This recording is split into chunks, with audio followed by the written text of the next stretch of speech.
Is me se Cathal Ó Conghaile agus tá mé bliain d'aois agus is sprálma dhéanamh ealaín.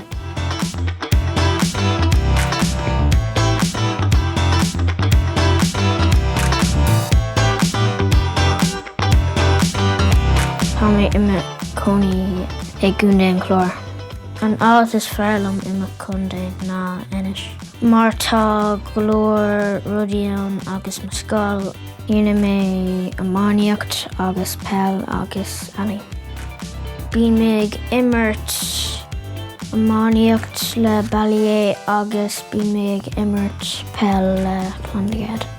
Is mála bheith ag tarraingt agus uaireanta ag dathú.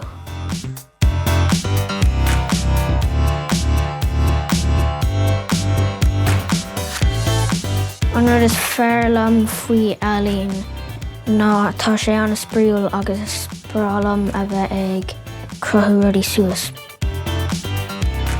An mé mo chuid smaointí ón teilifís agus thagann sé go dtí mo ceann.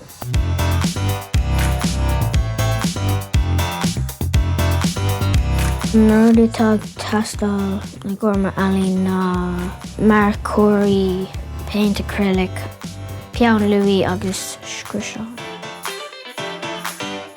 Thosaigh mé ag déanamh ealaín nuair a bhí mé beag. Beidh mé ag géirí a bheith maisiúthóir, comics agus leabhar.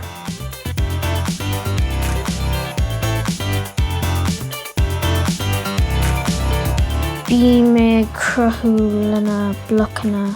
Ógan ceann sin gá lá nó lámháin agus an ceann eile gá lá. Sa comic Tommy Topper, tá Tommy Topper ag dul ar a léanta saoire. Tá sé dul go dtí Hawaii agus ag bualadh leis a cuarda.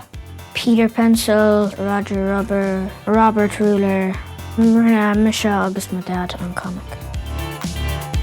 Is mise Cathal agus Cruthaím.